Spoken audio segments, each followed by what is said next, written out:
Okay. One a bit like further away than last time.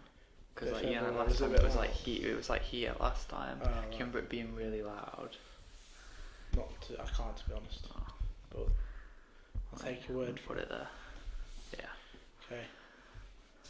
Doing mine first, yeah? Yeah. Okay. I wanted to introduce it. Okay. How do you want to start it? By introducing it? I could just start it like this. Or what I'm going to do is pick the best bits out of it and do like a clip, cut, start. So almost it's like kind of highlights. like I was gonna say kind of like a highlight To reel. sort of the juicy bits. Hmm. Show them a bit of the food, entice them in, and then For you to not upload for 3 months. 5 months. 5 months actually. Jesus Christ. Yeah. No, we're all into it. I'll just use this. Okay.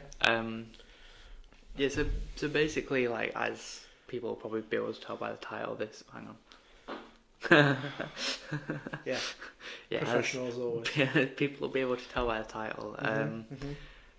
This is a podcast based not solely around Manchester United, but essentially Manchester United and Jose Mourinho. I think I'm going to title it like, should Jose Mourinho be sacked? Or something along those lines. Try and get a nice bit of clickbait or something. The life and times of Jose Mourinho. Yeah.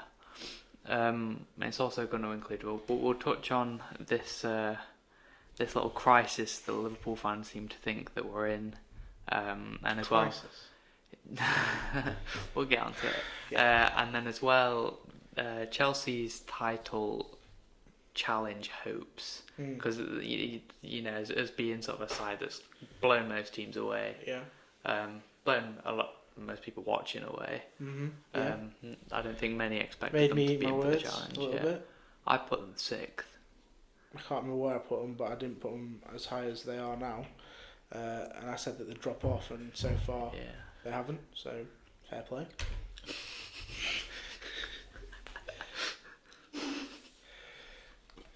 This is going to be completely raw, just sitting through and Completely raw, yeah, nice one. Yeah, so Jose Mourinho, though, right?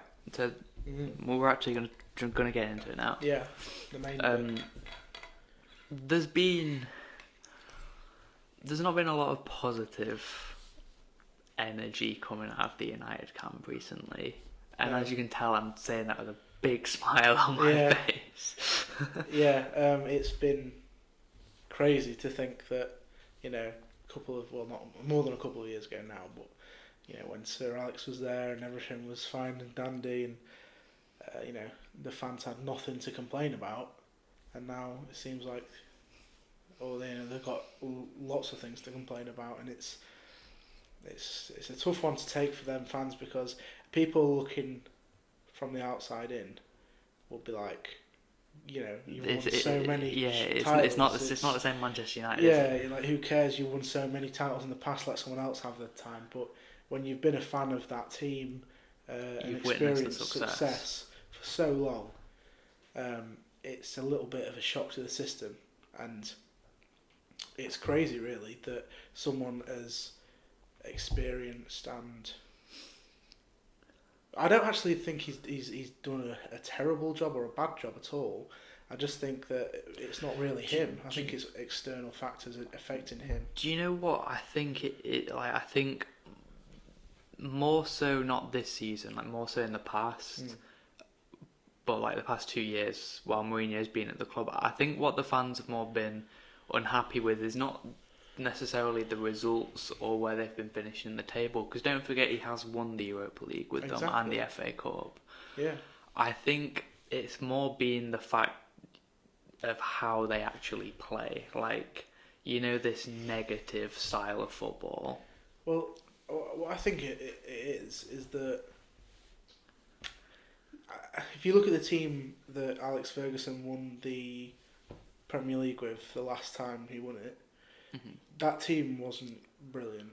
It had its stars, sure. It had like Rooney and I think, was Ferdinand still there? Maybe not, or Vidic. I can't really remember, to be honest. It's quite a while ago now. And but they had the stars there, but they didn't have brilliant players. Like they had a lot of squad fringe players that were playing in first team games that weren't of great quality to up to Manchester United standards, and the difference was that Sir Alex Ferguson could get the team to win no matter who he could literally get a team of schoolboys to win the Premier League. His man management was so good though. Yeah. Like, I think this is an area where I think it showed a little bit of Real Madrid, the falling out with Ronaldo. Yeah. It showed a lot at Chelsea. The second having the falling out, I can't remember her name, the medical woman at Chelsea. Over Canera. Yeah, that's the one. Yeah. And then with Hazard and a couple of other players, like it seems to be, and now obviously United with Pogba, with Mata, with Martial, Bailly as well. I mean that video that came out was obviously like the one in training. Yeah, it was a bit weird, but the French national manager, what's his name? I don't know. You do know his name. I forgot his name. It'll come to me in a minute, but he has said that it's not as big as everyone's making out, and he said that like I think today because he has obviously met up with Pogba for the international break and spoke to him, and he says that it's not as. He said people have over-exaggerated it, which you can sort of understand, but then watching that video makes you think... Isn't that what they're going to say? They're like, they don't want to Well, he doesn't have to say it though, does he? Well, maybe he's just protecting his player, because like, Pogba's been in the media for a lot of negative things recently. Maybe he's, he just wants to protect his player because he wants him to, stay focused and perform well for him and not sort of still be carrying all these thoughts of the media in his head. Yeah, I suppose so. But I think if there was cameras on training at every club, 24/7, like Big Brother sort of thing, there'd be so many arguments. Exactly. Yeah, but that's what makes this so much worse. Is that the cameras are only there for 15 minutes. Yeah. So it's like that could have easily waited. It was almost like it was. I don't want to say done deliberately, but it was like it looks like Mourinho started it. Yeah, Pogba came in sort of quite cheerful, happy, sort of saying hi to everyone, and then it was like Mourinho said something to him. But then you could also say, because we don't know actually the ins and outs of it, Pogba could have been, acting like that to take the piss. Or like high-fiving everyone and not. And because don't forget it was the day after they'd just been beaten by Derby County. Yeah. In the League Cup, which was not embarrassing, but it was certainly a bit of a shock. I think it was over, so Pogba got subbed off in that game. And I didn't think he played, did he? I thought he was in the stands. No, because he got blamed. I think he got blamed for it, and then he was like, "Well, I didn't do anything." Yeah, because it was he put something all on I know is Instagram, he put something on Instagram before the game had finished. Yeah. So I think that argument was over. Like, I didn't watch the Derby game. I didn't know if he was subbed off or just not playing for whatever reason. If there are rules in place, because I know that obviously football clubs operate. Well, they operate sort of between the players. I know they operate like fine systems. For stupid things like you leave your gear out, you leave your sandals in the shower, that sort of thing, and the money goes towards the end of Christmas do or whatever, and so maybe it was a policy implemented in the club, like you cannot post anything from this time to that time on a match day, and if that is so, then he's rightful. Mourinho's acting not. It's not. He doesn't act right there, and he isn't in the right because he obviously makes a mountain out of a molehill. But if it's against the rules, it's against the rules, and he has every right to discipline him. So, what do you think the problem is at United then? If you can pinpoint it to one, is it I don't Mourinho? Think it's one. Is it I think it's the two players? Sets of things. I don't think it's Mourinho, to be honest. I think it's above Mourinho and below Mourinho. I think it's the players. Overall, I don't think they want to win. They don't have a desire to win, especially they don't under want Mourinho. to play. Yeah, they don't want to play. But I also think like they're a great squad. Like there's some players that I just don't think are like how Sir Alex Ferguson would never have signed Marouane Fellaini. No, of course not. And But it wasn't Mourinho that signed him though. Remember that no, was yeah, but he could have got rid of him. Yeah, he seems to be like For 3 a years, bit like isn't a seems to be a bit of a favourite. Like here, like Fellaini. But then again, he Lukaku. does win the points as well when he comes on from the bench. But no, I think the players. I just don't think they're at the right gel for Mourinho. And I say I don't think it's Mourinho's fault. Is it not just? To me, I can't understand. So Mourinho spent over 400 million while he's been at United. Yeah. And I can't quite put my finger on where that money has gone. Like, obviously, I know where it's gone. Like, you can say, like, Lukaku, 75 million, by 30 million, Yeah. you know, like, but it seems to be, especially since Ferguson has left, because, you know, if you think Moyes, 30 million on Fellaini, Van Gaal, 60 million on Di Maria, and however much they spent on Falcao as well. Yeah. Like, it seems like... No, Falcao's free. Oh yeah, it was his wages though. Yeah. Like It they was were a loan, paying, wasn't it? yeah, they were paying ridiculous amount of wages. Yeah. It was like not every signing, but so many prime like key signings Manchester United have made and spent so much money on. They just haven't seemed to have quite fulfilled the potential that they should have had, or maybe could have done at a different club. And Yeah. Well, I don't always like to go into the past, but again. You look at sort of when in the past when Manchester United have made key signings and how well they've turned out. Yeah. So Van Nistelrooy, when he was signed, had an instant impact. Andy Cole, when he signed from Newcastle, again another instant impact, won the treble. Dwight York, when he partnered him. There's so many players that you can sort of think of from sort of that era that when they signed, they hit the ground running. And I don't know why it is, but nowadays, players, like mostly, not all players, but most of them, they just don't seem to hit the ground running when they start at whatever club it is. Not even just Manchester United, to be fair. Yeah, I think it probably does a factor to play. It's probably the fact that the Premier League is the most... I think it's the most difficult league to come into. It was back then as well. Van Nistelrooy came after, I think he had a really bad muscle injury in his leg, and he had missed I don't want to say it because I don't know, but he'd missed about a season or something at, I think it was Ajax, and he came in and he's just started firing goals and never stops. I think the last player to actually do that for United, to actually come in and just hit the ground running straight away, I'd honestly probably say Van Persie. He did that for like 2 or 3 consistent seasons, and then he kind of dropped off a little bit. Yeah, well, he was the last sort of key signing that was a real big success, because I'm struggling to think of someone after that who's been signed and has really had like a for me, huge you impact. can't. For me, any people making the argument of Pogba, don't want to listen to it, because he's like, you can say. I think to some Pogba, it's like you look at him against I can't think who it was they played. He scored who was it? He scored like a sick goal. Was that in the Champions League? No. Young boys. He had a good performance against them. Yeah, I think it was before that. It was one of like the first maybe like 4 league games or something. Yeah. He scored like an insane goal, but then he ended up it was like late on in the game, and he tried to do like some sort of fancy flick, gave the ball away, and they conceded down the other end. It wasn't Leicester, because that was he scored a penalty against Leicester. Yeah, it was. They won that like 1-0, I think. 2-1. Maybe 2-1.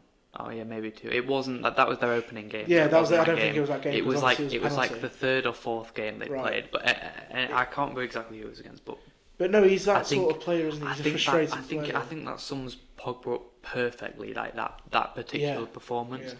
He will have his moments of magic where he'll do something that not many players in the world can do. But then he's so it's like he's not disciplined enough. Like he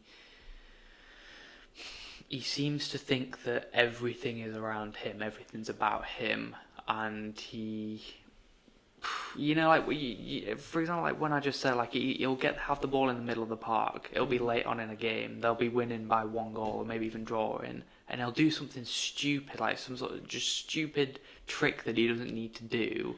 He can just play a simple pass and then he loses the ball. Yeah, well, he's not one of those disciplined players like who's regimented and goes by the rules, and he's quite a maverick in that sort of sense. But that's why, for me, he's not. Let's be honest, right? I wouldn't have him in my team, and that's No. not a dig at him. That's just if I was a coach, I wouldn't choose to have someone like that. In my opinion, too for the volatile. talent he brings to the table, he's not worth trying to manage. I don't think you can manage him. I think he'll do what he wants. And plus, his agent's a knob. Yeah, I think he'll do what he wants, and if he doesn't get what he wants, he'll go. get his agent to sort him out. But that's, again, I'm not knocking him. I think the lad's got talent.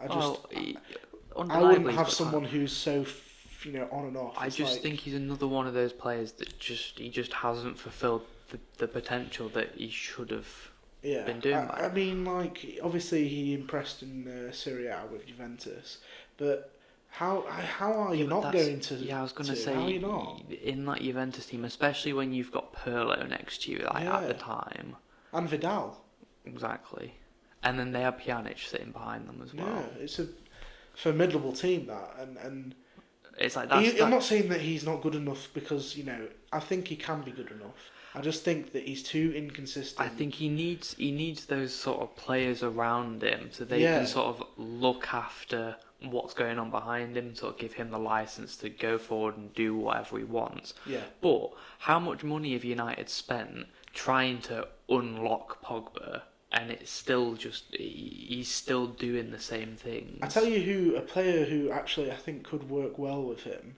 and maybe give him the license to do whatever he wants to do and not have to worry about a massive gaping hole in the midfield, would be Jordan Henderson. Obviously, it's never going to happen in a million years, but he's that type of player who that he isn't going to go on a mad run forward and get caught out at the back. He's safe, secure, sensible, and Pogba's obviously the opposite of that. But when you've got someone like that who can complement you, for the short time Carrick was next to Pogba. Yeah, that's another one. That was probably Pogba's best period of time at United when he had Carrick next to him. But there's obviously you're going to be angering a few people who are watching possibly that are Man United fans, because many of them will just think you're having a dig because you're a Liverpool fan. But it's not just, to be honest, it's not just Liverpool fans that are saying it. Everyone thinks I'm genuine, and it's even their own fans. Like I felt like we're drifting off topic a bit, talking more about Pogba. Like he always seems to steal. Well, no, not really, because he's one of the main factors that's contributing to this chaos around Manchester United. But I think even their own fans are recognising it. It doesn't take a genius to work out like United are struggling. I mean, it's been their worst start to the Premier League for like 50 years. Well, the Premier League wasn't around. The league, then. 50 years or 40 years. Yeah, something like that. Like a really long time. Yeah, well, you can imagine that the fans obviously hate it, but I don't think that they hate Mourinho yet. I don't think they've turned against him. So a lot of them, I don't think, have. Yeah, I think there's the portion that are Mourinho out. I think there's the portion where, I think this is where we sort of move into the board a little bit.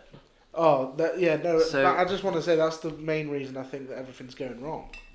Not just with the players. So with me, I'm sort of 50-50 on the board, because... So here's kind of like what people have been saying. So people are saying Mourinho needed to be backed. Yeah. Now I agree with that, because if Mourinho... So one, I agree with it. I think Mourinho was crying out for a centre-back, and they didn't give him money to buy one. Yeah. That doesn't mean that Mourinho should be throwing a paddy trying to play players like Herrera or McTominay in centre back when he's got like 4 fully fit centre backs in Bailly, Smalling, Jones, and Lindelof. That Mourinho can't make that excuse, but at the same time, yeah, he should have been backed. If he thought he needed a centre back, they should have got him one. Well, I think everyone can sort of say he does need a centre back. Then there's an opposing argument to that in the sense of he's recently spent 60 million on 2 centre backs. Why can't he use them? And they have backed him. You know, they've given him 400 million to go out and spend. Mm-hmm. You know, but at the end of the day, it's a new season. If he believes he needs to strengthen again in those areas, then he needs to. And for me, it's like back him or sack him. Like if it's got to the point where they feel they can't back him anymore because they don't trust him to make signings that are going to stick, get rid of him, get someone else in. Yeah. So it's like if you're going to keep him at your club, you give him what he asks for. I think, I agree with that.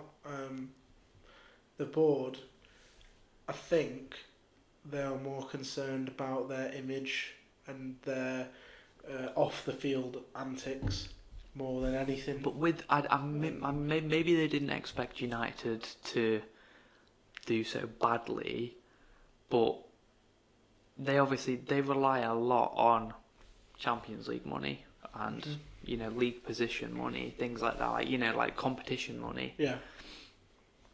Especially finishing in the top 4. How much is that? It's like nowadays it could be anything past 100 million. I haven't got a clue, to be honest. But I would imagine it's up there. You get a lot of money for finishing in a Champions League spot. Yeah. And maybe they didn't quite realise, everybody around United have strengthened. Like, I think a few games ago we were saying it's going to be really tough for United to challenge for the title. And now it's, things happen so quickly, and now we're looking at it and we're saying United are really going to struggle to finish inside the top 4. Mm-hmm. They're looking to fight for the 4th spot really already, and we're 8 games in. 8 games in. I don't think they maybe expected them to do as badly, but I agree with you. I think that it's just another example of owners of a club that care more about the money and running the club as a business than they do the actual football that's being played on the pitch. Fair play to them. They have a magnificent business.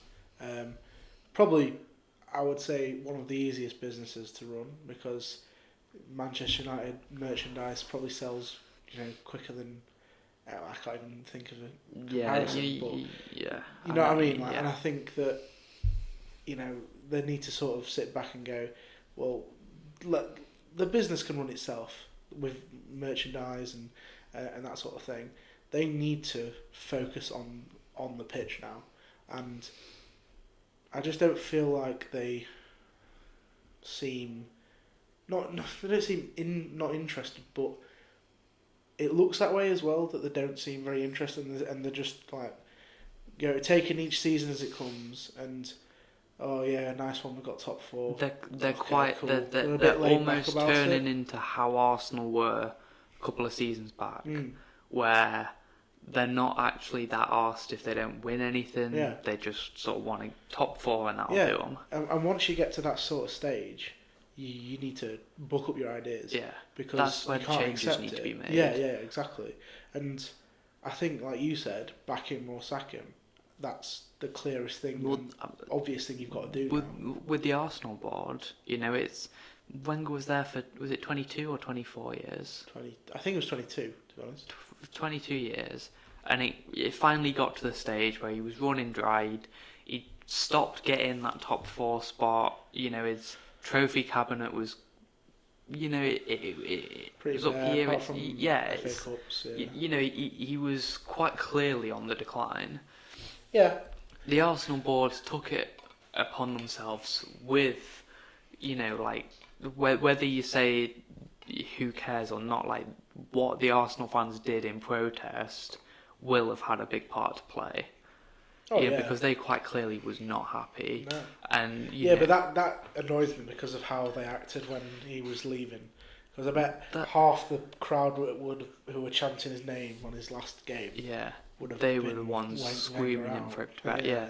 No, that's disappointing and a bit annoying. It is so true, and in terms of like Arsenal fan TV, and I don't rate like I like the less said about that, the better. Yeah, like I value Troop's opinions. I think he makes a lot of valid points, but the rest of them not really for me. But you have to admire they actually took it upon themselves to make a difference within the club, and in the end, whether you say it was them or not, it did work. Well, they've hired Unai Emery, and he's Arsenal started well with them. Arsenal are 2 points behind Liverpool, Chelsea, and City. 2. They've been the creepers, haven't they? They've just crept up. Because everyone's focusing on Liverpool, City. You can make the argument Chelsea. Apart from. Oh wait, they've played Chelsea and City, Arsenal, haven't they? Yeah, they both beat them. Yeah, because Marcos Alonso scored the last few minutes for Chelsea. Both beat them, but like you can make the argument, apart from those 2 games which they did lose. Let's not forget. But they're still only 2 points behind. Yeah. After losing those 2 key games. Yeah. Which is a bit mad. So they've been. They've been winning, picking up points against the lesser teams, and that's sometimes what the big teams struggle with. Mm-hmm. Yeah, struggle to motivate themselves. Yeah, it can cost you a title. Especially Arsenal, they've always struggled to motivate themselves. Well, not always, but in recent history, they've definitely struggled to motivate themselves. So you think, and I mean, sometimes it's not as simple as a manager change. Like, yeah, there's more to it. Yeah, I don't think you can just say, it's like with the whole thing with Zidane, for example. Like, a lot of United fans crying out for Zidane. Let's not forget Zidane. Yeah, he's won 3 Champions Leagues. But the team that he did it with. The team he won. It's like obviously it's a massive achievement. Like we can't take it away from him. No. But that team that he had, it managed itself. It was the most unbelievable team we've seen in a long time. Yeah, I don't want to sort of knock Zidane because I'm sure that he's got great qualities as a coach, and he's going to be one of those coaches that's around for a long, long time and wins a lot of trophies. But it'll be a huge step up, even though it'd be a step down technically, to go to Man United and impress there and do well there, because it's more, like you say, it's more than just getting a new manager in. Like it's that the job at United now, it almost seems impossible. Like I think if a manager now, because let's look at it, I think Stephen Howson was saying this. If you actually look at it statistically, like you can go off it by potential. Like there is potential for someone like Zidane to come in and do better than Mourinho. But if you actually look at it like statistically, like basing it on facts, there is no other manager that can or would walk into that United team and do better than Mourinho has done. Maybe more than is doing now, because they sit like 8th in the table. But you get the idea. It's early on still, though. There's a long way to go. But I mean, you can't be behind for too long. Like 8 games in and already 7 points behind 3 teams.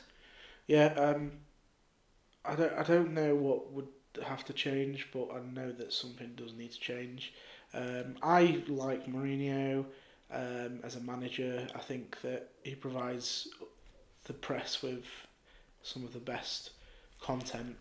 And do you think they sack him this season? At the end of the season, sorry.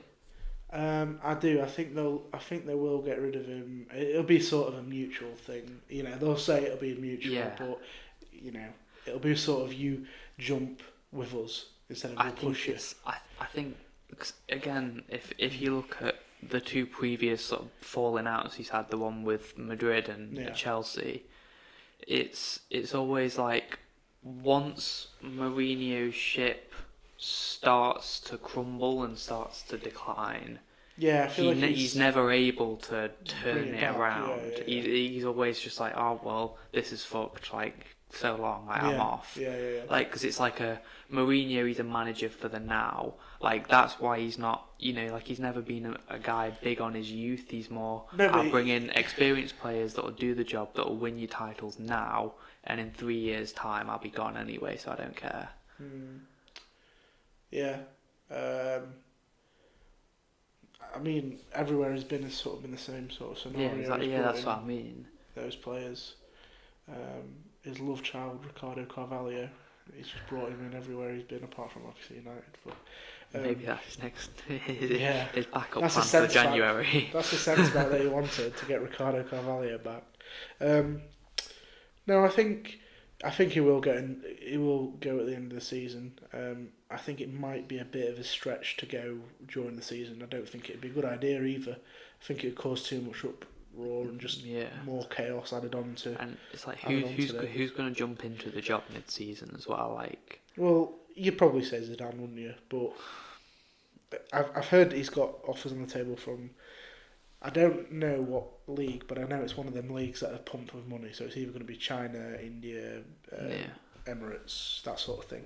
And obviously it's down to him whether he thinks goes for the money or goes for the football, because no matter how much Man United will pay him, you could find a better deal overseas there.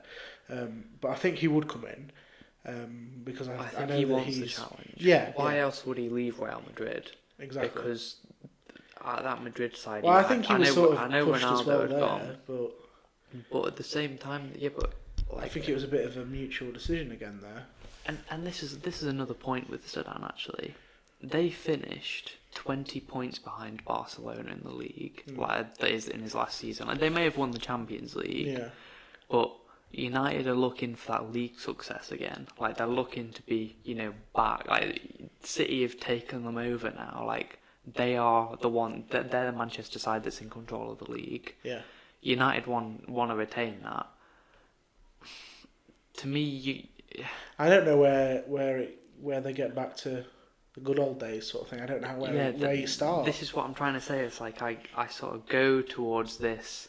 They could bring in Zidane, but you look at how he did in the league in his last season, and it's like it's a tough one. Every time you sort of think you come into a conclusion, you actually look at it and you think, actually, I don't know the answer. I think it's a tough one. I don't, like I say, I think it'd be a bit of a silly mistake to get rid of him during the season, Mourinho. But it could be good if he came in Zidane. I don't know. But obviously that remains to be seen. But I don't know where you start really with. It's not. There's so many different factors. I just don't know where you start. I think you genuinely start. Sometimes I think sometimes a club needs to be honest with its fans. I think maybe the United board, even though they won't, it's never been done before.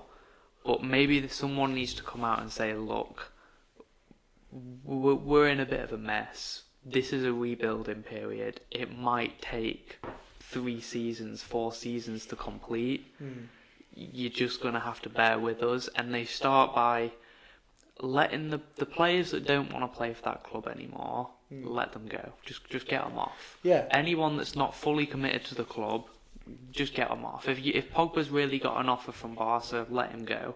Martial clearly doesn't want to play for them, let him go. Let these players go that aren't asked. Whether you think Jose's the right man to help rebuild or not, personally, I don't think he is. I just farted again. Personally, I don't think he is. But as you said, I think sacking him mid-season is a mistake. I think you should just give him till the end of the season, and then start the process. By all means, be looking for somebody now, but don't actually get rid of Mourinho until the end of the season, and then a straight in, straight out sort of thing. That as soon as the season's gone, and then that new manager's then got all summer to work with the players. Well, when they get back off the holidays, of course. But I I agree with that. I think that it's going to be a long one for United fans, and if I had anything to say to them, I'd say keep the faith. I do genuinely I don't know. I might be laughing, and cause it's funny just watching like United fans melt down. But I do feel a bit bad because I think like if Liverpool was in that situation, we have been in situations where I think, oh my god, someone's calling. We've We've got like a phone-in situation. We've got someone who's listening in live. We have been in a situation whereby I've looked at the team we've got, I've looked in the direction we're going in, and I think, when are we next going to win anything? When are we next going to challenge for anything? Yeah. And it's depressing. It's really depressing. Well, you know my thoughts about sort of big clubs getting all, feeling sorry for themselves and that. Yeah. I think that they need to sort of get a grip a little bit, but that's because I support a team that's a smaller club and lower down in English league. But if I had to sort of say anything to United fans, I'd say it's sort of like it's a cycle, and it's a cycle of life, a cycle of football. You will be back. I don't think they're just not going to ever challenge again. I think they will be back. I think it'll take a few years. Yeah, but they've just got to keep the faith, and whether that be in the board, whoever's manager, just keep the faith and just support your team how you have in the past. Don't turn into Arsenal. That's the key bit. Don't do that. I think you can tell, especially by watching the fan channels. You lose respect from any other fans. You lose respect. Nobody really respects Arsenal fans now. If they want to protest in a sense of like they did in the Champions League game against Valencia, where there was like a big like block basically of empty seats. If you want to protest in a sense of you just don't turn up to the games, that's fair enough, because you're sort of saying we're not gonna pay to watch this club. We're not gonna pay our ticket fees to come and watch. Yeah. If nothing is going to improve in the club. Yeah. By all means, don't watch it on TV. Like, they don't get much money from you watching it on TV. But if you want to protest, I don't feel that's going to do anything. I think like if you want to protest, do it in the right way. Don't be effing and blinding. If you're gonna protest it in the right way, but I don't think that not turning up is going to do anything. I mean, I think if they get enough, if enough fans end up getting sick of what's going on, and enough people just stopped turning up, maybe. It almost does force the owner's hand to listen, because you got like, how much money they make off match day tickets as well. Yeah.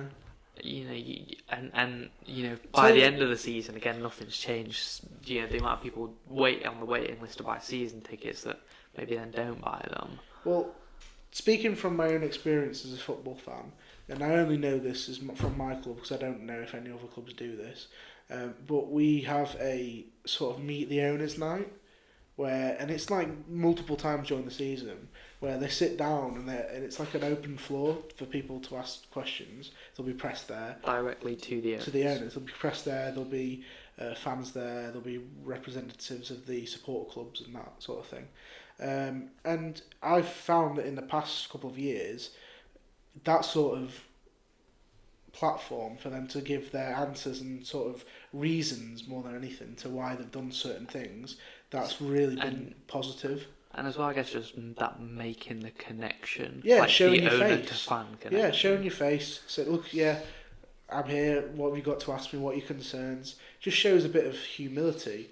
And obviously, when it's Man United, a team like that, it's going to be hard. But I don't think it's impossible to do.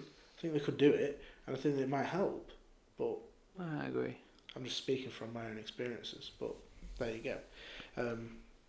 So to sum up, is Mourinho the right man for the job? I say yes at the minute. And don't sack him until the end of the season. Yeah, I think he will go at the end until the end of the season. Yeah. Keep him in. Yeah. But I can't see him being the guy to turn this around. Yeah, and I actually hope that Man United do get back to God, I don't. No, I do, because as a football fan from a team lower down, I like the competition because it's good to watch.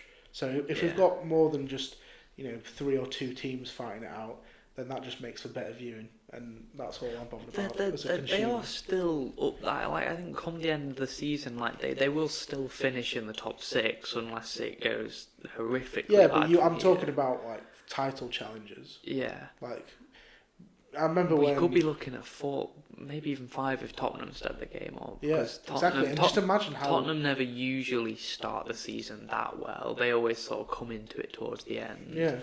But just imagine how good it would be having all the top 6. Well, I mean, like right now we've got City, Liverpool, Chelsea drawn on 20, Arsenal on 18. Then Tottenham sit in 5th, don't they? I think so. Is it like 15 or something? Something like they that. sit on. I don't know, to be honest. It is something like that. Anyway, but like there is it's closer now, but it's early days at the minute. But we'll see. Down the line what happens. Well, we say we're like about a quarter into the season. Yeah.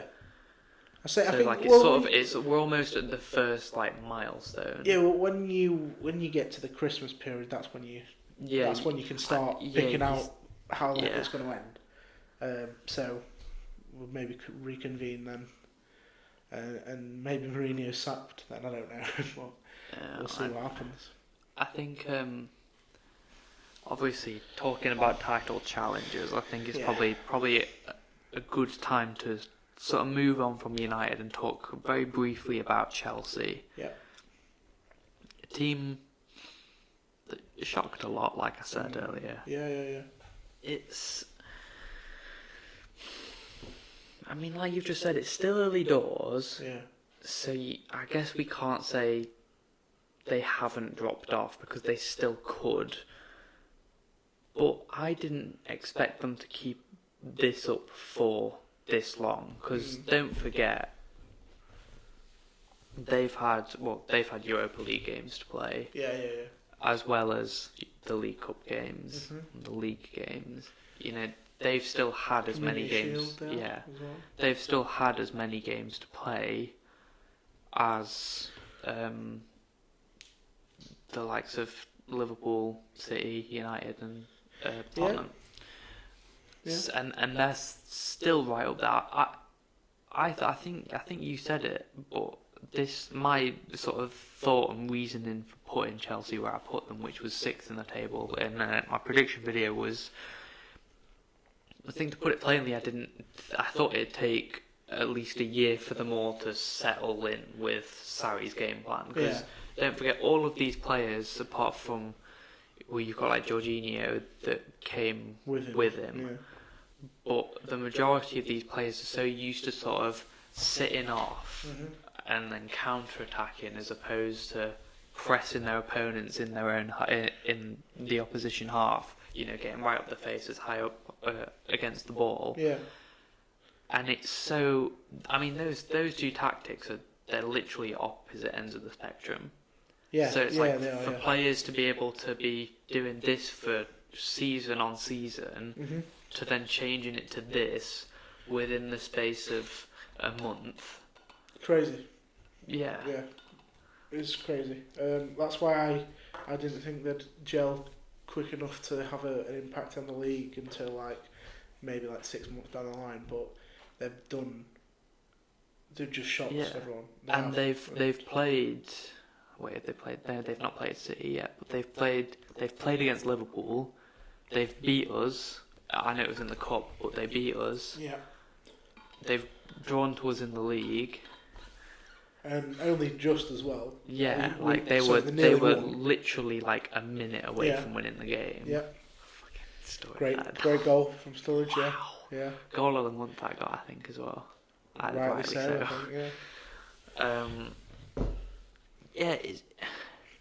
I think, I still think that I think now, for a different reason, they'll peter off towards the end, because of the amount of fixtures they've got. Do you think they'll go for... So, if you're Sarri right now, you're looking at your league position, you think... Having a fag. You sat here there, you're looking at your league position, you're thinking, right, okay, we've got a real shot at this. Yeah. You know, we've had the same amount of fixtures as both Liverpool and City, and we're still drawing on points with them, like we are still in this. Yeah.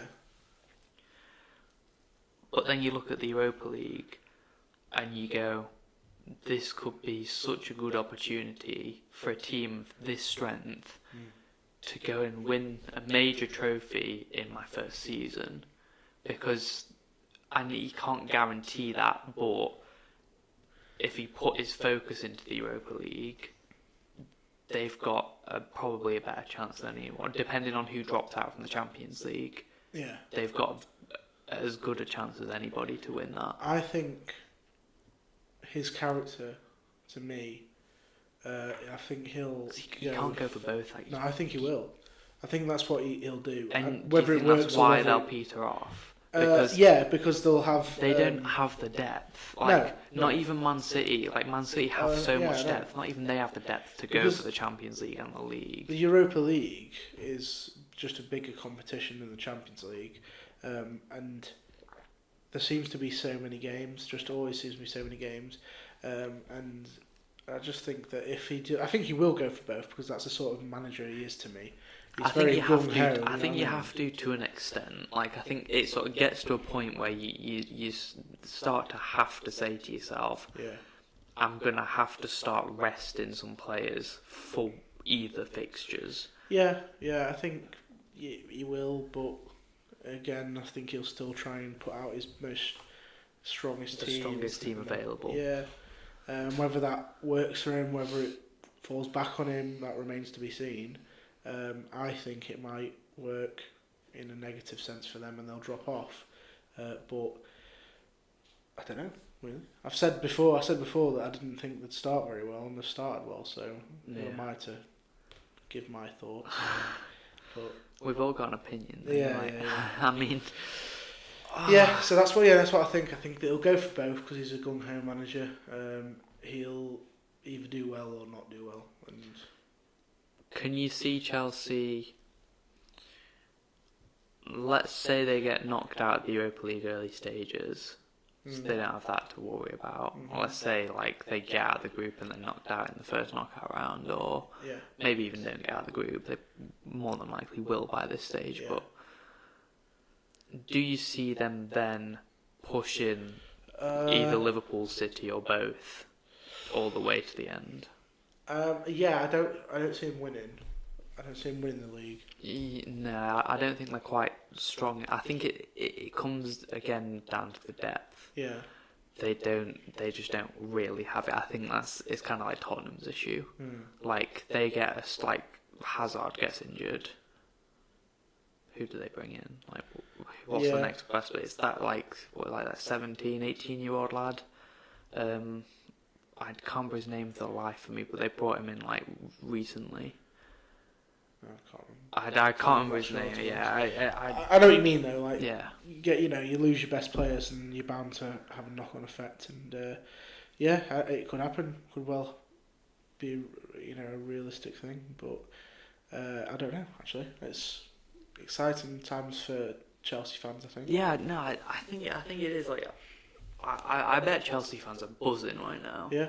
Because they're all off their heads talking about how good Hazard is. Because I think something I've criticised Hazard for a lot in the past is his consistency.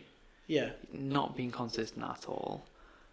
This season, though, he's shown this season he started very well, and he had one off game against who did they lost to? Was it like West Ham or something? Did West Ham beat them? Or drew to West Ham, and Hazard had a bit of an off game. Right. But everyone has them games and that sort of thing. Like, we'll get onto it, but Mo Salah he's not. Yeah. He's not doing what he did last year, but very few people expected that. But we'll get onto that. Yeah, hold that thought. yeah. But no, I think Chelsea have got every right to be happy with how it's going so far. I wouldn't hold your breath though, because Yeah, 2 years. I don't think It's just a real thing. The 2 year sort of syndrome. It's I don't know. Like, I don't think a trophy will be coming to the bridge this season. Or I mean, maybe like an FA Cup. Who knows? Yeah, perhaps. I do like the fact now though I'm not that so sure on a Chelsea have major got Derby in the League Cup, so Frank Lampard's going back to Stamford Bridge. I think that's pretty cool. But yeah, I just don't. I think give him another year, and he could be there challenging properly. yeah, I just look at Man City and I just think they are so like who's taking points off them really? yeah, it's going to take a lot. Like realistically, they've played Liverpool, Arsenal.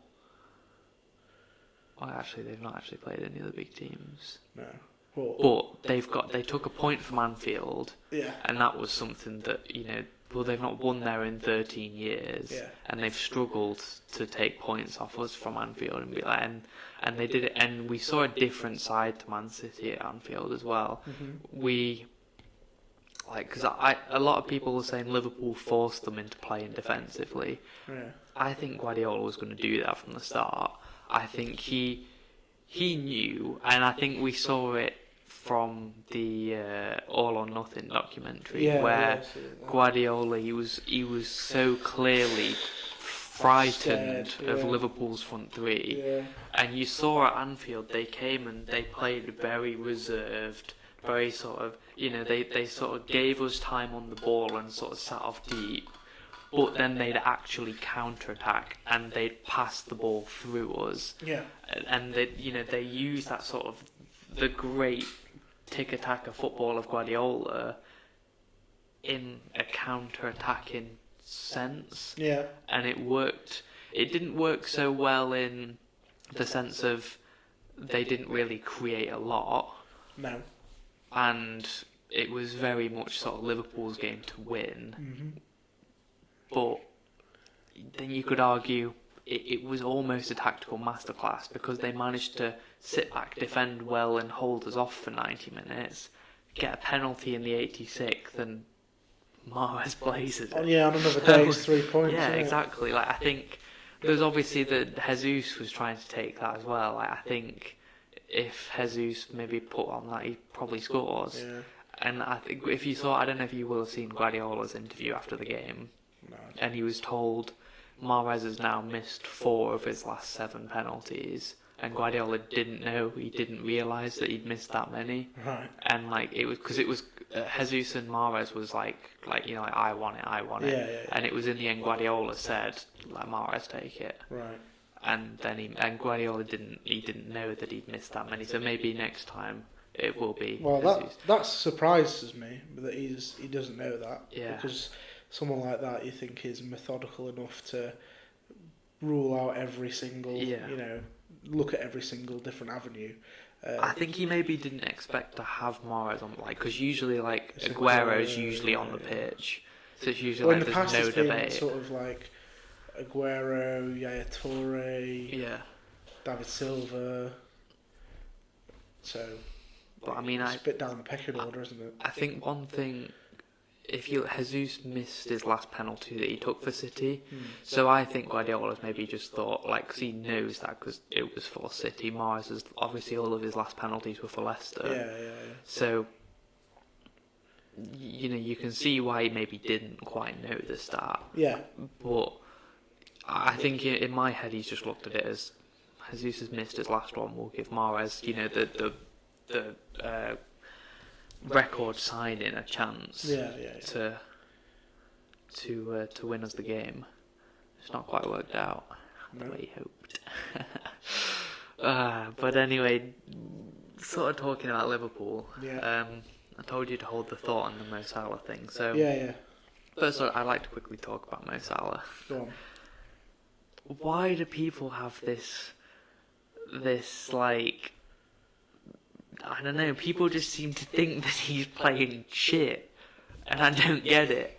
He's only he's one goal short of what he was this point last season. It was just going to be a matter of time. If you didn't literally He would have had to do exactly the same as what he'd started with last year, or better.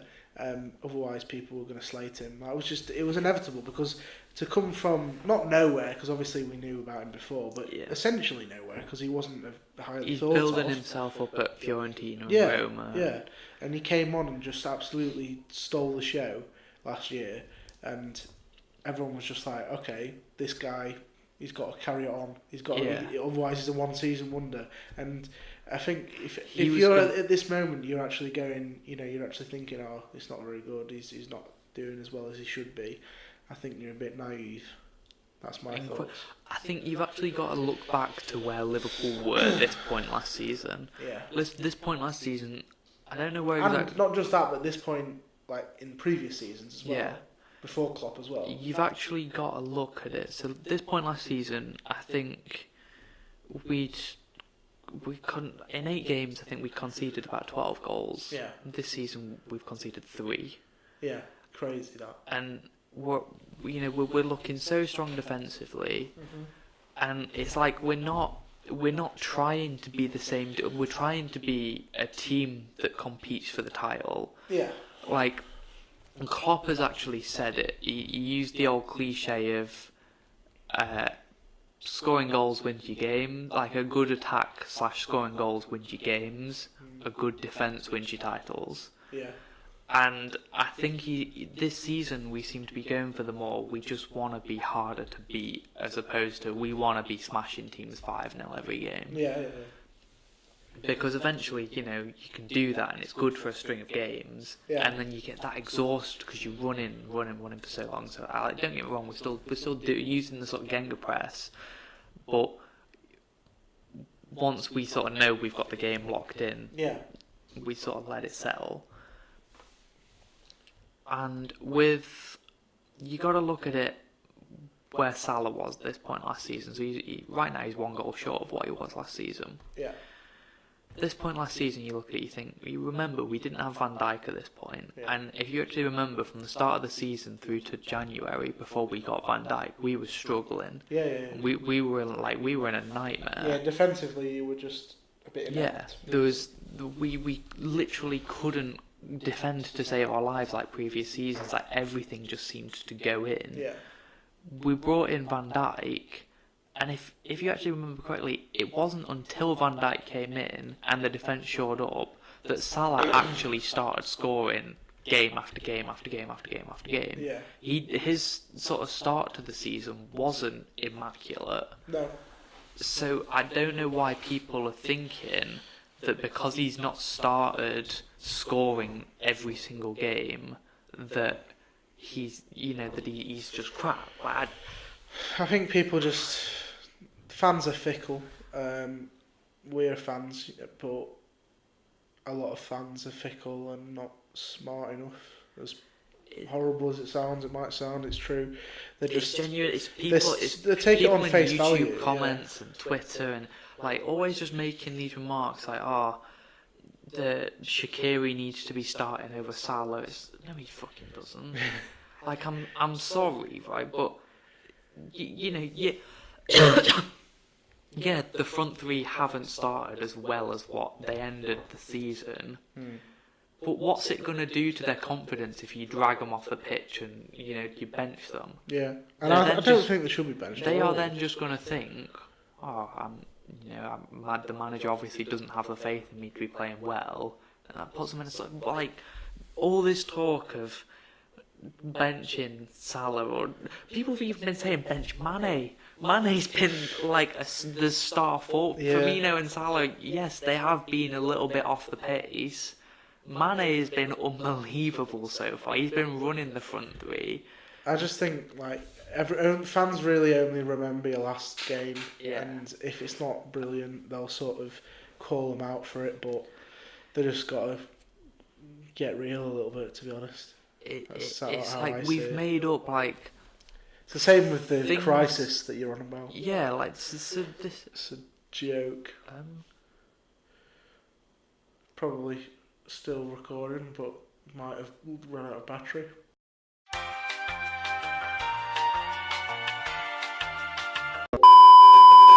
We are back. can't remember where we were. Right. Well, This whole Liverpool crisis. Yeah. Load of bollocks, if you ask me. Yeah, it is funny. I think you look at the sort of crises we've been in the past. Like for years, there's always been since Pepe Reina, we've had no luck with goalkeepers. Our defence has been shambolic. We've been trying to, hope that Iago Aspas will bring us some sort of magical spark and kick us. Umar Asidi, And spending 35 million on Andy Carroll, that was the banter era. Then thinking that Balotelli would work for us after a striker like he didn't work for us, we thought, we'll try Benteke. We've made some atrocious decisions in the past. We've had and now everything is going perfectly. Fans are kicking up a fuss. It's like I don't know. It's because once they get a sniff for that success, they just want it now. Give it me now. I want it every game, everything. It's got to be 100%, and that's impossible. And so they're just sort of getting, reactive. We've not won anything yet, though. We haven't. Yeah, but obviously you get into anything. the Champions League final and that sort of thing. Everyone sort of thinks, okay, well after that now you should be winning it. And yeah. It's impossible to say that about the Champions League because literally anything can happen. I think it's almost the luck of the draw. Yeah, for who you get in the next round. Yeah, for the starting. I think once you sort of get to the quarters, that's when it sort of gets. It's quarters, maybe semis. That's when it gets properly okay, it's the best team wins it now. Yeah. Because obviously you get last year we had PSG, Real Madrid in the round of 16. So already one of the. Oh yeah, they're not to each other. Not to each other about, but you say the big dogs. I don't like calling PSG big dog. A lot of people refer to PSG as one of the big dogs. I don't like it because I don't think they are a big dog in the competition. I really don't. No. They never get far in the competition. They're not. It's a bit like Man City as well, but they've been favourites. Yeah, I don't know why they were. I understand. It's just purely because of the league, isn't it? Really? Yeah, but that was see that's the thing. I understand why they were put favourites last year to win it because they were running away with the league in England. Yeah. But this year, after they crashed out to Liverpool, Liverpool got to the final, so did Madrid. Why are City favourites to win it again now? That's what I don't know why. Sure, well, I don't think they will be now. Actually, surely not now. They were. I know they were after their first loss. They still were favourites after that. I don't know because they came back. I know they won, but the game was a struggle. Yeah. So you think maybe I don't know another team might have taken their favourite.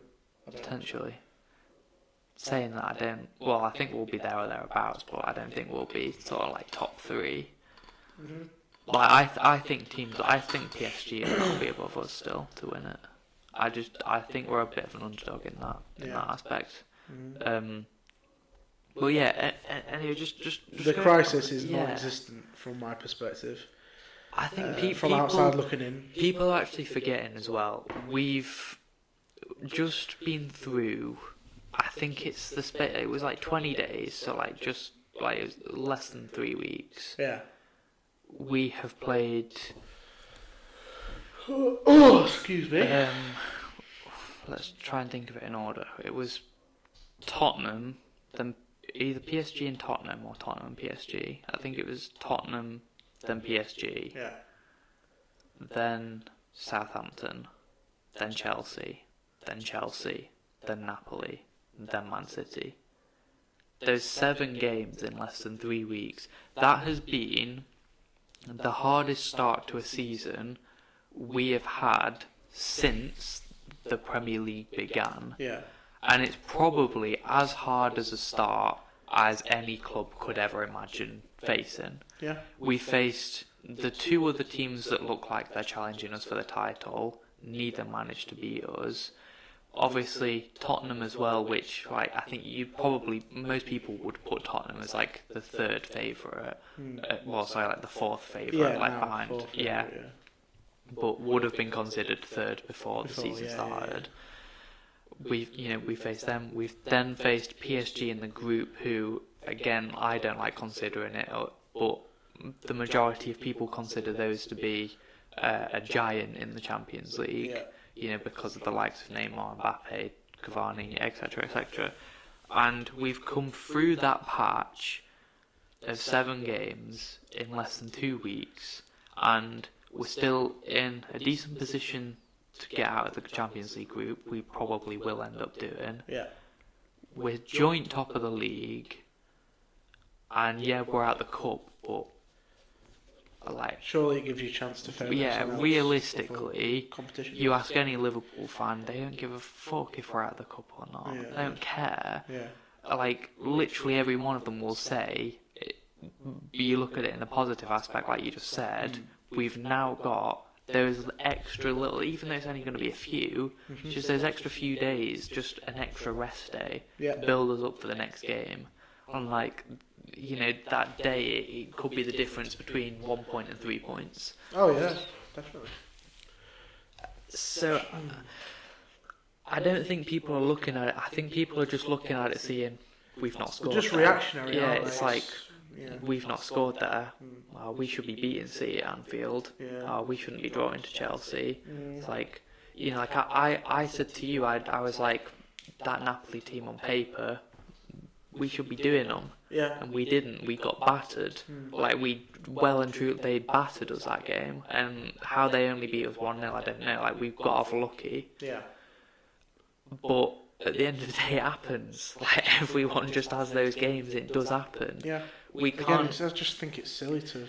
We're not. I think people have to look at us, and people have to look at us and see that we're still not. We're not as strong as Man City, and Man City have those games. You look at the game against Wolves and the game against Lyon, and Man City are drawing on points with us, and their fixtures have, they've been playing Huddersfields and Cardiffs, and they've been playing. Their fixture list has been so much easier than ours. And the same with Chelsea, and we're still drawing on points with them. It's like people aren't actually seeing how good of a position we are in, because Man City and Chelsea still have to play each other. They both still have to play Tottenham. They still have to play United. Anything can happen in the derby. So we were seeing that last year. Exactly. They still have to play the big teams.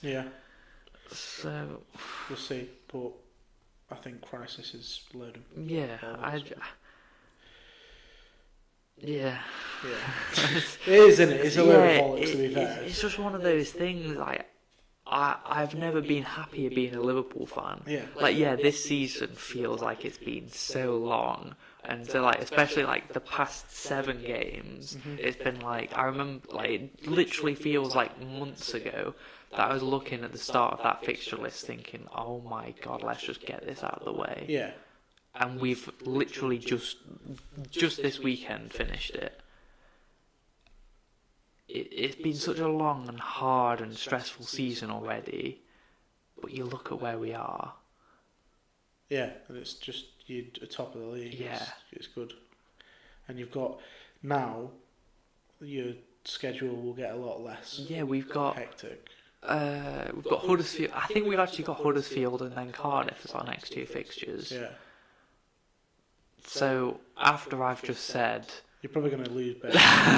After I've just said City have been playing the likes of Huddersfield and Cardiff, we'll probably go and drop points to one of them. Did you see? That's your main focus. You've got to not fuck up against the shit teams. See, that was what we've always been bad at that. We got good at that last season. Last season we still dropped some points to some lower teams. It's always going to happen though. Even in a normal season, it will happen to that Manchester City side. Last season was just a freak season for them. I don't think it was a freak season. I think it was just a class above. I By just don't think they can replicate it. by freak season, I mean, I don't think they'll They'll maybe do- get close, but Yeah, I don't think yeah. they'll hit the 100 points or No, it definitely was not. just A ridiculous. one-off. Yeah, Yeah. yeah. But like I said before, we're not in a crisis. No. We're literally like Like I said when I was talking, well, I didn't say it to you. I said I'll save it for podcast. Come back to me when you've chairman's tried to burn down your stadium and run away with the tax money, and you've almost gone out of business because of that. Come back to me then. Exactly. When you've been through something like that, that's when you've been through a crisis. Like we've literally the Ballon d'Or shortlist has come out. We've had Alisson, Firmino, Mane, Salah, maybe someone else. I don't know. But that's 4 players I can think of off the top of my head that we've had named out of our squad for the Ballon d'Or. Yeah. Like, how are we in a bad position? We're top of the league. You're not We've in a just bad had position. that. But fans are fickle. They'll forget a lot of the past and just be reactionary to whatever's happening this season. And it's not as Salah's not been what he was last season, but he isn't going to be. It's just impossible to do that again. So I will just add this in just lastly. I was talking to you about the guy I had that beefed me on Twitter. Right. Basically, he was one of the guys tweeting saying that Salah's been shit all season, and that Shaqiri needs to be starting ahead of him. Yeah. And so I think I was well within my rights to just reply to him and say, mate, Salah's stat like this, we hadn't passed the Man City game. Yeah. So at that point, games to goal ratio, Salah was exactly the same as what he was last season. Yeah. So I tweeted him saying like, mate, like Salah is literally doing the exact as what he did by this point last season. Like, how can you be saying that he's shit? And this guy he then started going off on one. I had there was actually there ended up being about 4 Liverpool fans that found the thread and started backing me up and saying to this guy, so it's not like a majority of us that are like, oh, we're in a crisis. It's just a minority. Yeah. But he was basically. Do you think maybe there's people thinking about Salah not being as good as he was last year and that because he's not scored that many winning goals? Like the goals that he scored haven't really. Yeah, if you take them away, like the goal you don't in lose. Southampton, we still win. And Do you know what I mean? So maybe they're thinking he's not had that much of an impact because technically he hasn't, but he also has.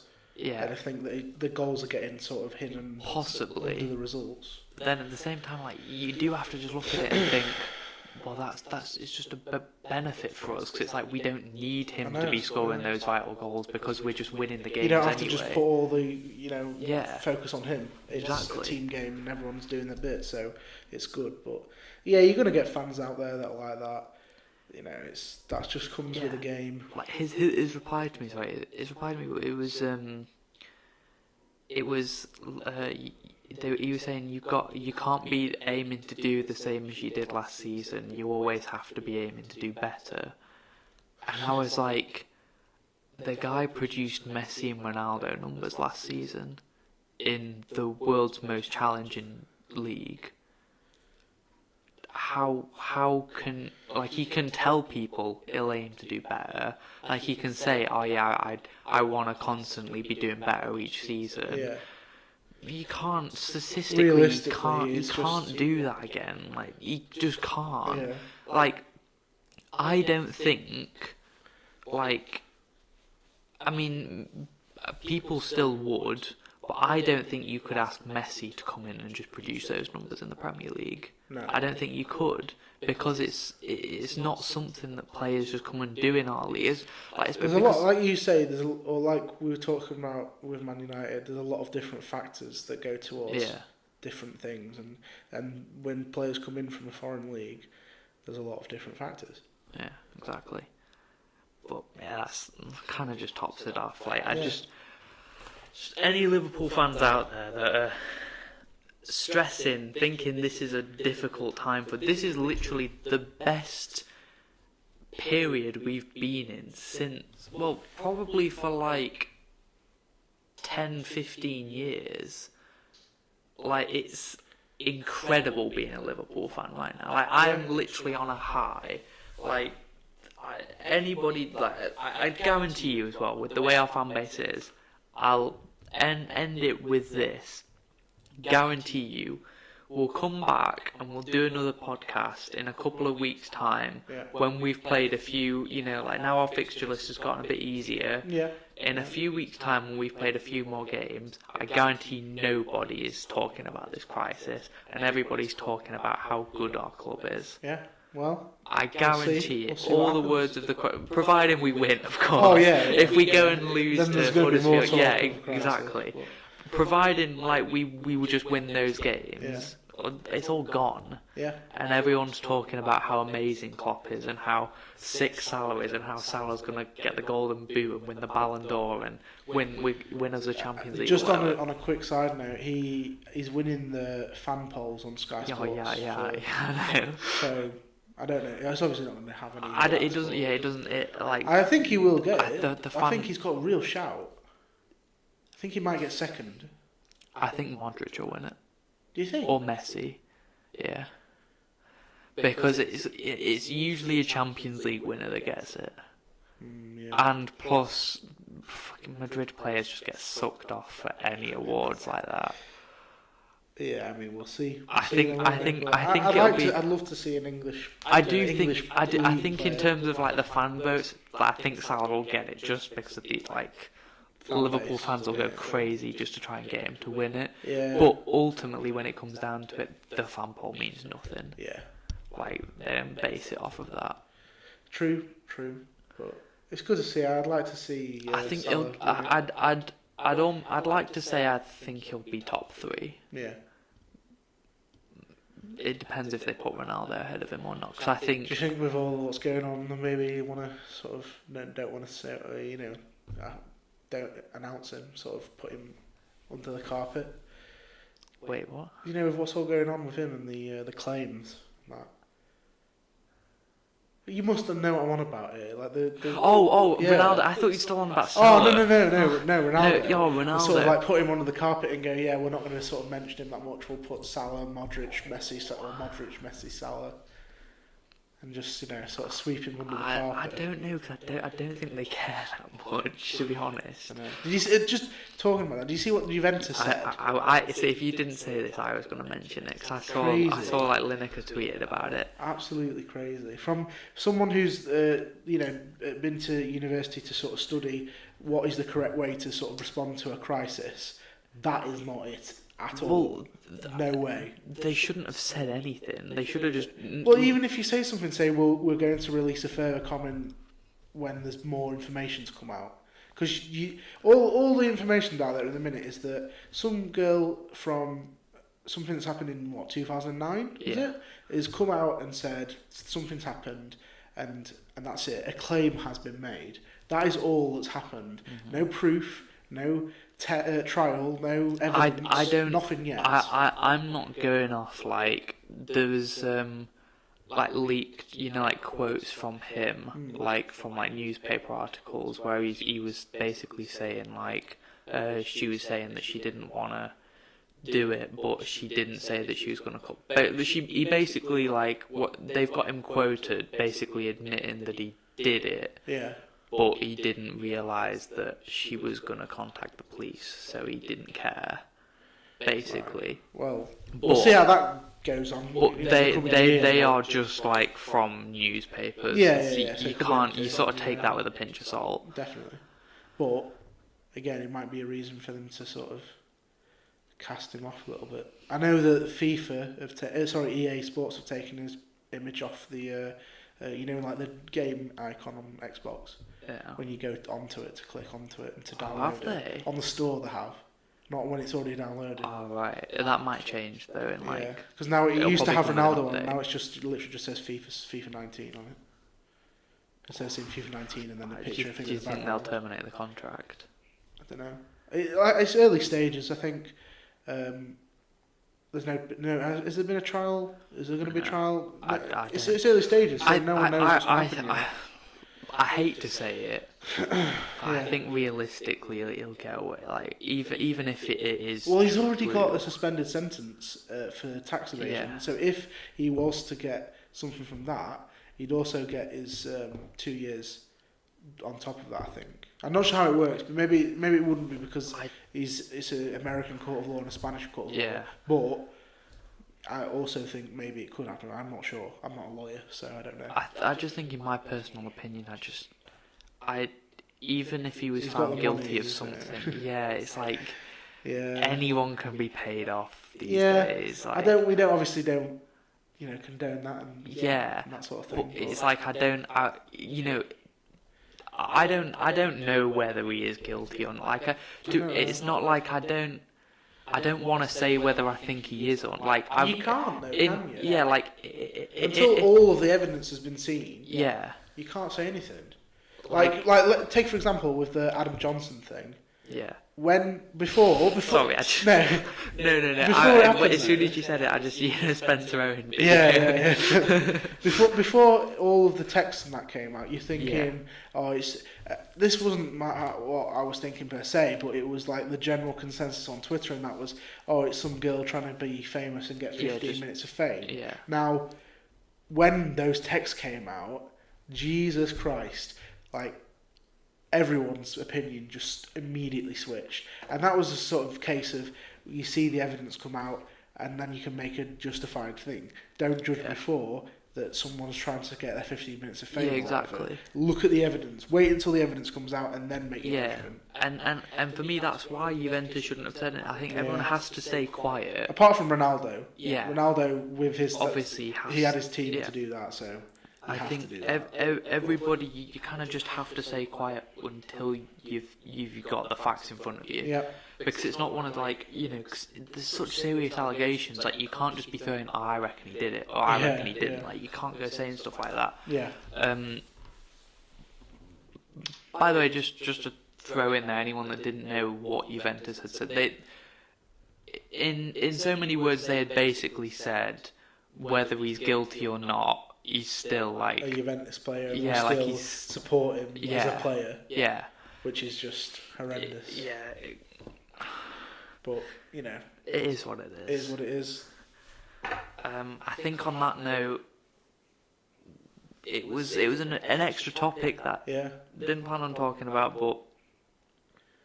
Oh wait, actually, do I think he'll be brushed under the carpet for the Ballon d'Or for that? No, I don't. But personally, I don't think he deserves to be in the top 3 anyway. So I think if he did get like 4th place, I think people could say it's because of that. But in my personal opinion, he deserves the 4th place. I think the 3 in the top 3 is Modric, Messi, Salah, in whatever order you like. Yeah. All right. But yeah, that was what do we call this? Wait, oh no, I had a podcast, but it was like the takeaway thing.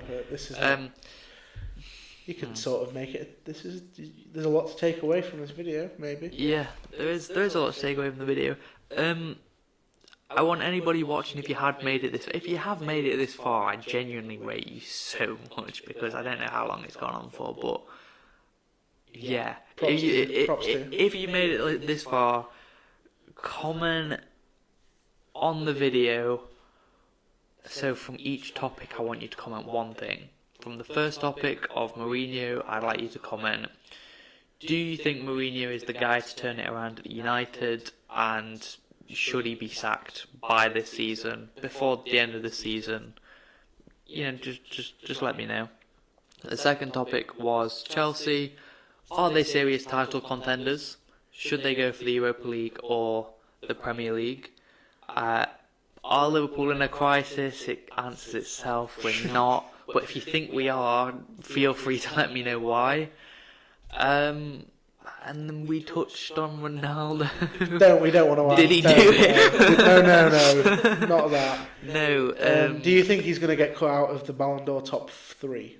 Yeah. Not just for that reason, but for footballing reasons as well. Do you think he deserves to be mentioned alongside? I mean, obviously he deserves to be mentioned, but for the Ballon d'Or this year, does he deserve to be put in the bracket and kick out either Modric, Salah, or Messi? And yeah, also leave a like on the video if you did enjoy it. Subscribe down to the channel down below. I always say down twice, I don't know why. Down. Yeah, subscribe down to the channel down below. Subscribe to the channel if you're new around here, or just haven't subscribed already. It's very tired. I mean, I'm very tired. It's very late. And yeah, I'll see you guys later. Bye. See ya. I don't know what I said then.